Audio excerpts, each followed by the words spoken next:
Muy buenas noches, queridos hermanos. Es un gusto volvernos a reencontrar, como siempre decimos, aunque sea por este medio. Seguramente vos en tu casa, orando, teniendo este tiempo especial para clamar al Señor, para dar gracias y bueno, para seguir derramando el corazón en este tiempo tan especial que nos toca vivir. Como bien sabés, hace un tiempo estamos meditando en este hermoso libro, el libro de Proverbios. Hoy nos toca el capítulo 6. Vamos a rápidamente a mencionar algunas cosas que tienen que ver con el tema de hoy, ¿no es cierto? El tema de hoy son amonestaciones para la vida cristiana. Amonestaciones para la vida del cristiano, consejos prácticos, consejos que tienen que ver con no solamente con lo que decimos ser, sino llevarlo en la práctica, que es lo que muchas veces nos cuesta. Así que vamos a pedirle al Señor que bendiga este tiempo y que nos hable a través de su palabra una vez más.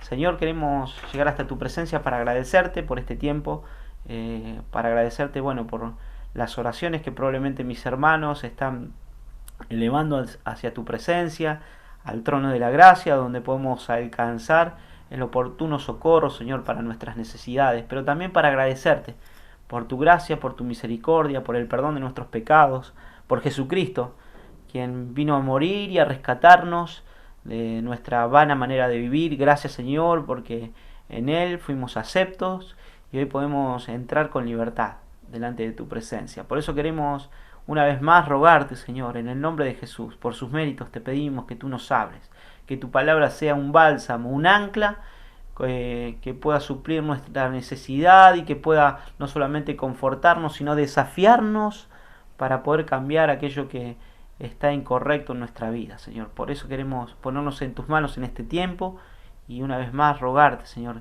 que bendigas nuestras vidas. En el nombre del Señor Jesús te lo pedimos. Amén. Bueno, muy bien.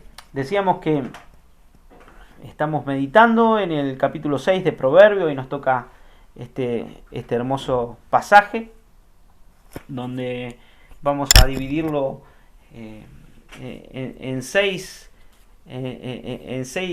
áreas o en 6 etapas donde rápidamente vamos a sacar algunas aplicaciones prácticas para nuestra vida. Fíjate lo que dice ahí en el capítulo 1 al 5, nos va a hablar acerca de una advertencia para aquellos que salen como fiador, ¿no es cierto? Que salen como garante o como garantía, no solamente un amigo, sino un extraño, que es peor, ¿no es cierto? Fíjate lo que dice: hijo mío, dice, si salieres fiador por tu amigo, si has empeñado tu palabra a un extraño, te has enlazado con las palabras de tu boca, dice, y has quedado preso en los dichos de tus labios. Fíjate lo que dice la versión, otra versión que tengo acá en la compu, dice, hijo mío, si das fianza por tu amigo o te haces responsable de un extraño, tú solo te tiendes la trampa, dice, quedas atrapado por tus propias palabras. Dice el verso 3, para librarte, hijo mío, pues estás en las manos de otro, haz esto, dice, trágate el orgullo y cóbrale a tu amigo, no te duermas, dice, no te des ni un momento de descanso, huye como la gacela del cazador, como un ave de la trampa. Lo que está diciendo acá el salmista, Salomón a su hijo es esto, ¿no? De salir como fiador, como garante. Hace muchos años tuve que pasar esta situación cuando recién me casé. Vino alguien, un pariente no muy cercano a él, me pidió un recibo de sueldo. Yo sin saber se lo di, firmé un papel, recuerdo, y a los pocos años empezaron a llover intimaciones, cartas, documentos que demandaban una deuda que yo no había tomado, pero sí era la repercusión de ese papel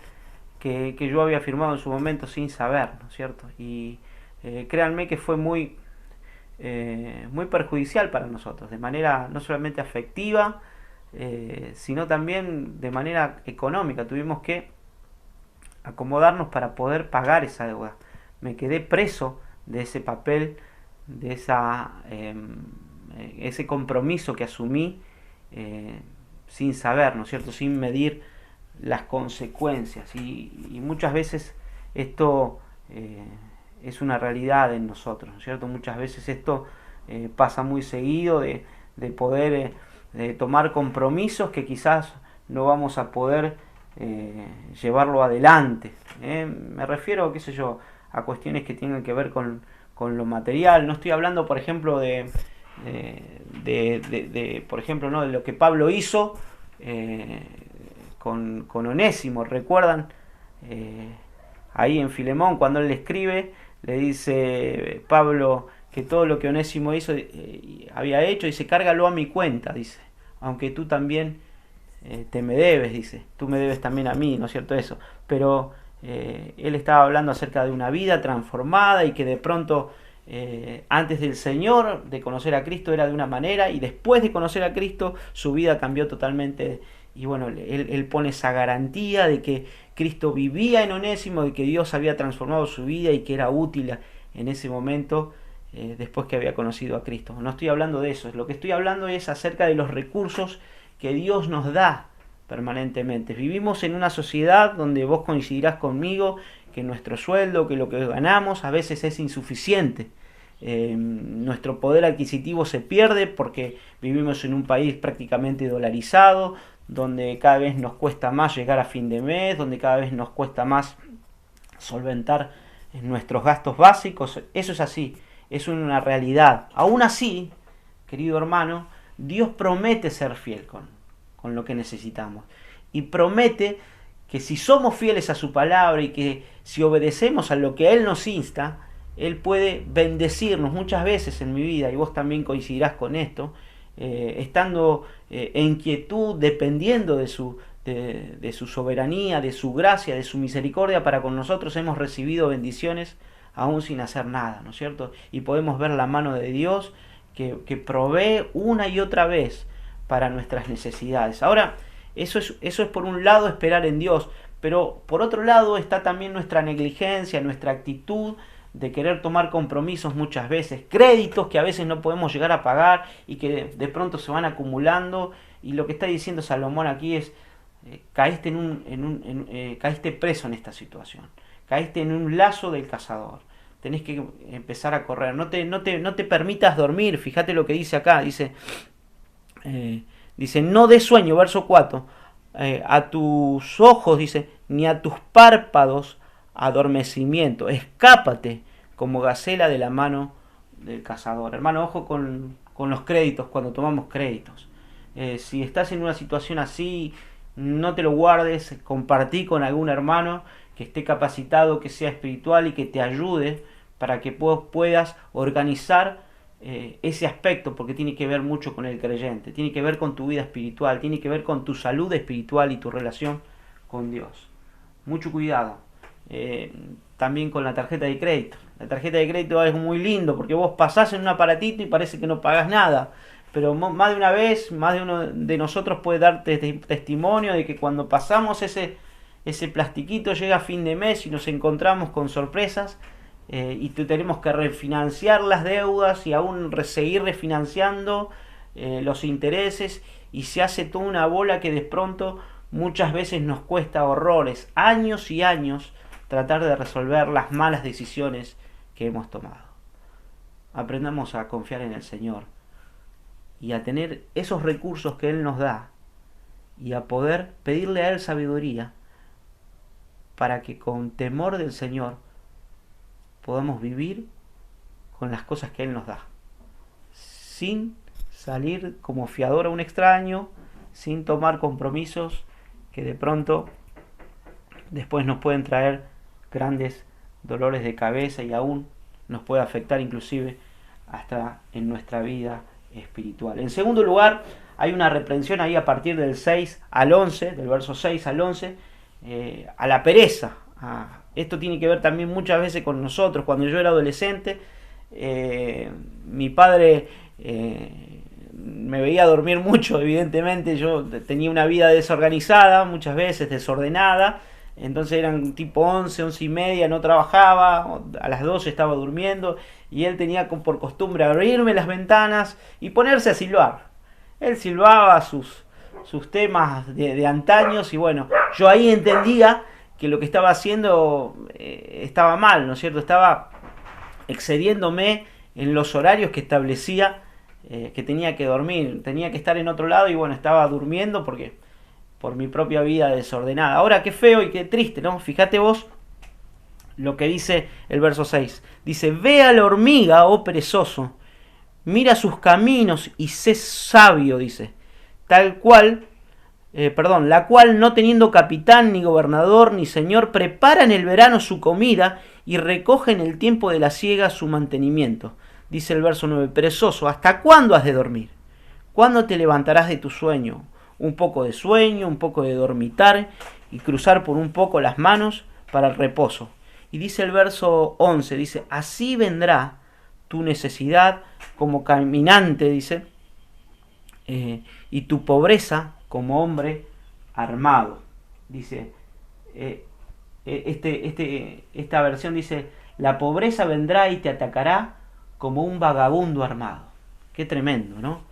Es poder confrontarnos ante esta realidad. Y Dios utiliza a través de Salomón a un insecto, ¿no es cierto? Nos manda a la escuela de la hormiga, dice, que no tiene ni capitán ni alguien que los dirija y que ella con diligencia prepara, ordena, orquesta la provisión en el verano para cuando no sea posible salir en el invierno. Fíjate, ¿no? Ve a la hormiga, oh perezoso, mira sus caminos, es sabio. Dice, prepara en el verano, dice, su comida y recoge, dice, en el tiempo de la siega, su mantenimiento. Fíjate vos cómo somos llamados a reprensión en este tiempo, ¿no es cierto? De no relajarnos. Yo no sé cuántas horas dormís. Yo no sé si te cuesta levantarte temprano. Yo no sé si sos de testimonio en tu trabajo o en tu casa. Pero lo cierto es que acá Dios nos remarca y nos exhorta a que la pereza no es de su agrado. A que la pereza no está como una bendición para Él. Dice que tiene un peso en su corazón acerca de esto. Nos manda a mirar la hormiga, a un insecto, para poder entender y coordinar en qué tiempo estamos viviendo. Hermano, ¿cómo está la pereza? ¿Cuántas horas dormís? Perdóname que te pregunte, pero a mí me pasó y créeme que muchas veces eso me ha traído grandes consecuencias en los trabajos, en los quehaceres, aún en la vida espiritual. Tengamos en cuenta, pidámosles a Dios sabiduría para aprovechar este tiempo y poder, con dependencia suya, poder ordenar lo que está desordenado. Y a veces decimos no tenemos tiempo, a veces en realidad no es que no tengamos tiempo, sino que no somos disciplinados para ordenar los tiempos que el Señor nos da y aprovecharlos, porque dice su palabra, los días son malos. Que podamos ir a la escuela de la hormiga y que podamos reflexionar en nuestra propia vida, y si tenemos este sentimiento de pereza, esta actitud de pereza, podemos pedirle perdón al Señor y poder levantarnos de ese sueño y que podamos ser renovados por el poder de la palabra, por su Espíritu Santo, para poder empezar a hacer lo que Él quiere que hagamos en este tiempo. En tercer lugar, podemos ver también a partir del verso 12 al 15, fíjate lo que dice, el carácter y el destino final de la persona que es maliciosa. Fíjate, te voy a leer, dice, el hombre malo, dice, el hombre depravado, es el que anda en perversidad de boca, dice, que guiña los ojos, que habla con los pies, que hace señas con los dedos, perversidades hay en su corazón, anda pensando el mal en todo tiempo, siembra las discordias, dice, por tanto su calamidad, este es el fin de esa persona, su calamidad vendrá de repente, súbitamente será quebrantado, dice, y no habrá remedio. El verso en esta versión, fíjate lo que dice el verso 15, por eso en un instante le vendrá el desastre, dice, en un abrir y cerrar de ojos, quedará arruinado sin remedio. Me encanta cómo va caracterizando con ciertas actitudes que este hombre tiene, ¿no? Dice, el hombre malo, el hombre depravado, dice, es el que anda en perversidad de boca, que guiña los ojos, que habla con los pies, dice, que hace seña con los dedos. Y yo pensaba, ¿no es cierto? Es muy sutil lo que voy a decir, pero a veces en nuestros encuentros, muchas veces, hay esta característica muchas veces que mostramos, ¿no es cierto? De este hombre. Bueno, a Dios no le agrada eso. Las cosas de doble sentido. El reírse, el burlarse abiertamente del hermano por una debilidad que tenga o lejos de ser de bendición y de ayuda para el hermano, nos burlamos y hacemos muchas veces, nos reímos de algo que realmente tenemos que llorar y tenemos que confrontar y tenemos que ayudar y ser parte de una bendición y no de desalentar al hermano con este tipo de actitudes, ¿no es cierto? La de este hombre que es malicioso, que tiene en su corazón un doble sentido, un doble discurso, porque en su corazón está la raíz, está el mal y no el bien, no opera el Espíritu Santo de Dios, no obra la justicia de Dios, como dice la palabra también, y entonces marca una tendencia, conforme a lo que hay en su corazón. De la abundancia del corazón, dice la Biblia, habla la boca. Así que tengamos en cuenta también esta actitud que muchas veces nos es propia también en nosotros como creyentes. El punto número 4, a partir del verso 16 al 19, nos habla acerca de 7 cosas, de un recuento de 7 cosas que Dios odia. Pero ¿cómo? ¿Dios odia? ¿Cómo? ¿Dios no es amor? ¿Dios no ama a todo lo creado? Bueno, sí, pero también Dios odia. Dios, podemos ver acá que Dios rehúsa, rechaza 7 cosas que acá vamos a ver a partir del verso 16. Fíjate lo que dice, ¿no? Dice, 6 cosas aborrece Jehová y aún 7 abomina su alma, ¿no es cierto? Acá vemos este tipo de palabras, yo lo investigué un poquito, ¿no es cierto? Esto representa 6 y aún 7, dice, ¿no? Representa la totalidad y un medio de llamar la atención, ¿no es cierto? Esto hace que se encuentre en varios pasajes, por ejemplo, Proverbios capítulo 30, si vos lees ahí, vamos a Proverbios capítulo 30 rápido, del verso 15, fíjate lo que dice, para llamar la atención, ¿no? La sanguijuela tiene 2 hijas que dicen, dame, dame. 3 cosas hay que nunca se sacian, aún la cuarta, fíjate vos cómo dice, ¿no? Hay 3 cosas, aún la cuarta, verso 18, fíjate lo que dice. 3 cosas me son ocultas, aún tampoco sé la cuarta, fíjate vos, es como para llamar la atención y para poner en énfasis lo que está diciendo, ¿no es cierto? Hay 7 cosas que Dios abomina, y fíjate lo que dice.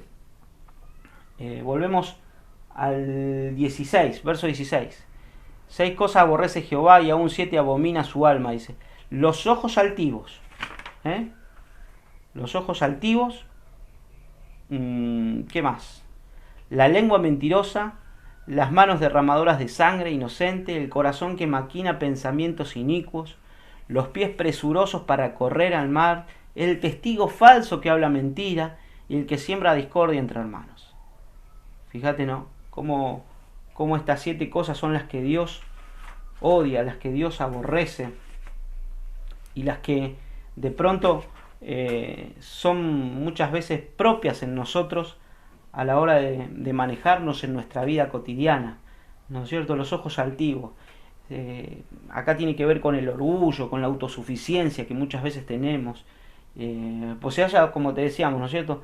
En nuestro corazón, el ojo altivo es el que se valora a sí mismo y desprecia, subvalora a la otra persona, ¿no es cierto? Tenemos muchas veces este tipo, si somos sinceros, de corazón, ¿no es cierto? Después de esta mirada altiva está la lengua mentirosa, ¿no es cierto? Nada tan sagrado como la verdad, ¿no es cierto? Ni nada tan necesario para la vida de relación como decir la verdad. Hay un texto que no recuerdo, dice, aún jurando en perjuicios propios, no por eso cambia. ¿Por qué? Porque es genuino, porque somos veraces. Hermanos, la verdad tiene que formar parte de nuestra vida. Aún cuando jurando en perjuicio nuestro, tengamos que decir la verdad, es mejor, porque Dios honra la verdad, porque Dios es veraz en todo lo que hace. Y alguien dijo que nos parecemos más a Satanás cuando mentimos, ¿no es cierto? Porque Él es el padre de mentira. Bueno, y el otro es el asesino del inocente, ¿no es cierto? Los ojos altivos, la lengua mentirosa, dice, las manos derramadoras de sangre inocente. A veces matamos, no de manera literal quizás, pero sí con nuestras palabras. Hoy por hoy la muerte es algo común en nosotros, ¿no es cierto? Estamos hablando de, en este tiempo, bueno, ahora se calmó por el tema de la ley del aborto, nuestra sociedad está manchada por sangre. Hoy, ayer tenemos en nuestra ciudad, en nuestra Santa Fe, tenemos un índice de homicidio tremendo, elevadísimo. ¿Por qué? Porque derramamos sangre. Pero yo pensaba en algo práctico que para nosotros, que quizás nuestra boca muchas veces puede matar con lo que decimos a nuestro hermano. Que podamos ser de bendición para nuestro hermano. Que en esta tarde vos y yo podamos pensar en un hermano, poder orar por su vida, por su corazón, por su necesidad y poder ser intercesores para que la gracia de Dios pueda sobreabundar en ese hermano y para que podamos transmitirle vida y no muerte, para que podamos ser lo que Dios quiere que hagamos, que seamos en el cuerpo que es la iglesia. Después vienen las maquinaciones perversas, los pensamientos, ¿no es cierto? Las astucias, las artimañas para hacer el mal. Y bueno, y la prisa y la determinación para correr al mal, ¿no es cierto?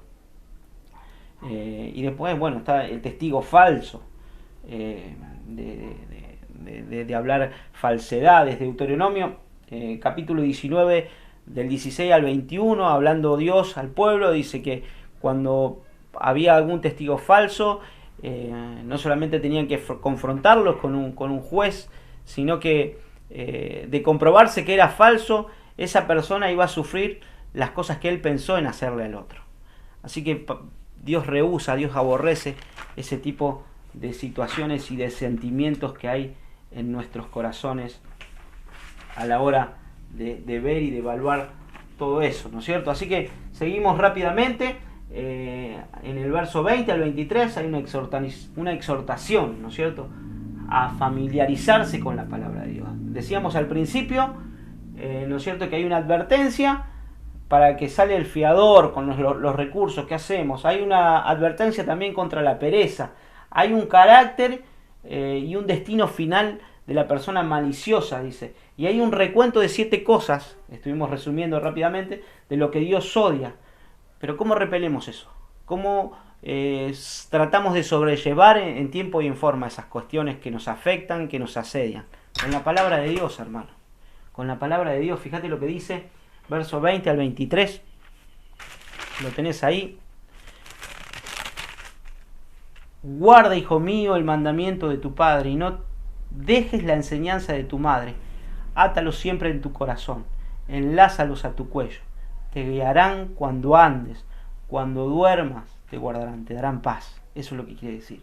Hablarán contigo cuando despiertes, porque el mandamiento es lámpara y la enseñanza es luz, y camino de vida las reprensiones que te instruyen. Qué lindo texto, hermano.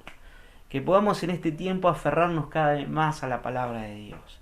Dejar la pereza, dejar la holgazanería, en el buen sentido espiritual, y poder afianzarnos más en este tiempo a la palabra de Dios, como hemos escuchado este domingo. Leer, estudiar, apropiarnos de las promesas de Dios, andar en la luz. Lámpara es a mis pies tu palabra y lumbrera mi camino. Entre tanto que tengamos la luz de la palabra, podamos volcar toda nuestra vida a no solamente a estudiarla, sino a apropiarla y a vivirla, para que nuestra vida sea de bendición en este tiempo. La palabra de Dios es la que necesitamos para poder desarrollarnos, utilizando este término, como personas confiables delante de Dios, y para ser de bendición para nuestra amada iglesia. Y en quinto lugar, En sexto lugar, perdón, hay una repetida advertencia desde el verso 24 al 35 sobre las consecuencias del pecado, de la impureza sexual. Ya hablamos mucho sobre eso. No quisiera detenerme tanto en algunos detalles, pero por ejemplo, el verso 29 dice: así es el que se llega a la mujer de su prójimo, no quedará impune ninguno que la tocare. Dice: no tienen en poco al ladrón si hurta para saciar su apetito cuando tiene hambre. Dice: pero si es sorprendido pagará 7 veces. Dice: entregará todo el haber de su casa. Mas el que comete adulterio es falto de entendimiento. Dice: corrompe su alma el que tal hace. Hermanos, si estás en impureza sexual, somos llamados a arrepentirnos, a ponernos en orden, a ponernos a cuenta. Dice Isaías capítulo 1, dice que si vuestros pecados fueren rojos como el carmesí, dice, como blanca nieve serán, pero hay que ponerse a cuenta. Dice Jehová: venid ahora y estemos a cuenta. Tengamos presente de que la santidad de Dios es cosa seria para nuestra vida, de que debemos imitar y tener temor de Dios y de imitar el carácter de Cristo, de que somos conformados conforme a la imagen de Cristo, y esa conformación, ese cambio que se va produciendo en la experiencia de nosotros como creyentes, va a costar que dejemos estas cosas. La impureza sexual es una de ellas. Tenemos información sexual en todos los ámbitos y a toda hora. Que podemos ser prudentes, que podemos pensar y meditar, porque va a haber consecuencias. Dice el libro de Gálatas, dice que Dios no puede ser burlado. No podemos burlar a Dios, mi hermano. Dice: ciertamente lo que el hombre sembrare, eso también segará. ¿Qué estás sembrando y qué estás segando? ¿Qué estás cosechando en este tiempo, hermano?